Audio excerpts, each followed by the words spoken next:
Assalamualaikum warahmatullahi wabarakatuh. Hamdan sholatan amma ba'du.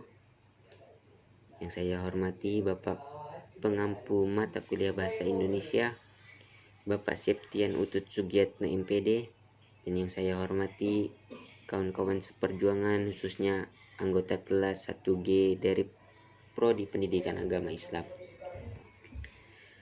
Perkenalkan, saya Akmaluddin dengan nomor induk mahasiswa 124011187. Pasti kita semua mengetahui bahwasanya bahasa Indonesia merupakan bahasa resmi di negara ini, yang mana bahasa Indonesia memiliki akar dari bahasa Melayu yang telah digunakan sebagai lingua franca di Nusantara sejak zaman masa kolonial dan pengaruh budaya asing, baik Belanda maupun budaya-budaya lokal ikut turut serta dalam membentuk bahasa ini. Proses nasionalisasi bahasa ini terjadi pada awal abad 20 dengan Sumpah Pemuda pada tahun 1928 yang menegaskan bahwasanya simbol persatuan bangsa Indonesia merupakan bahasa Indonesia. Pada kesempatan kali ini, saya akan membahas secara singkat beberapa fase dari perkembangan bahasa Indonesia.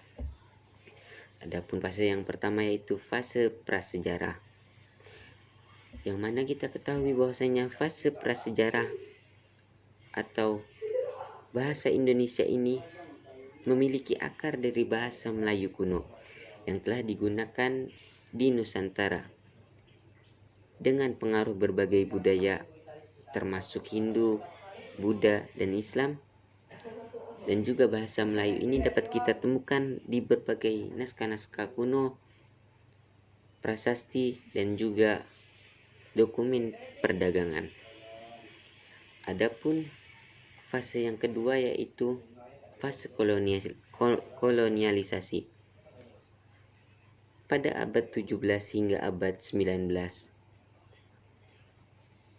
bahasa Melayu telah digunakan sebagai lingua franca di Nusantara yang bermuasal dari perdagangan dan juga kolonialisasi. Dan adapun yang ketiga yaitu fase proklamasi.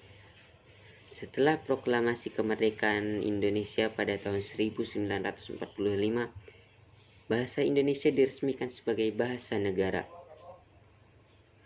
dan sudah distandarisasikan. Dan gagasan ini juga diperkuat dengan adanya Sumpah Pemuda pada 28 Oktober tahun 1928 yang menegaskan bahwasanya simbol persatuan bangsa Indonesia yaitu bahasa yang satu, bahasa Indonesia. Adapun pada fase yang keempat yaitu fase modernisasi, yang mana pada fase ini bahasa Indonesia sudah mengalami atau beradaptasi dengan memperkaya kosakata dan juga strukturnya.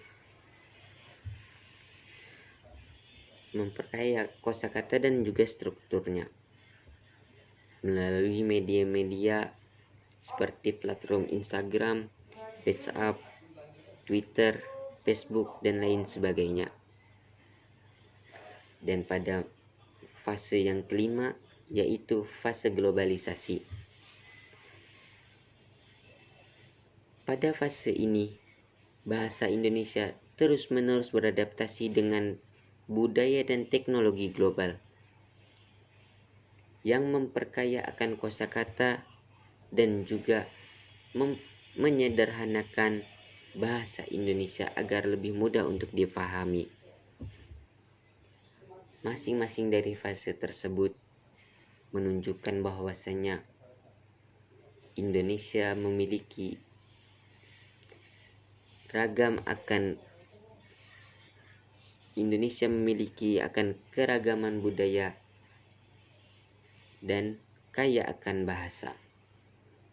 Mungkin hanya sekian yang dapat saya sampaikan. Bila ada salah kata mohon dimaafkan. Wabillahi taufik wal hidayah. Assalamualaikum warahmatullahi wabarakatuh.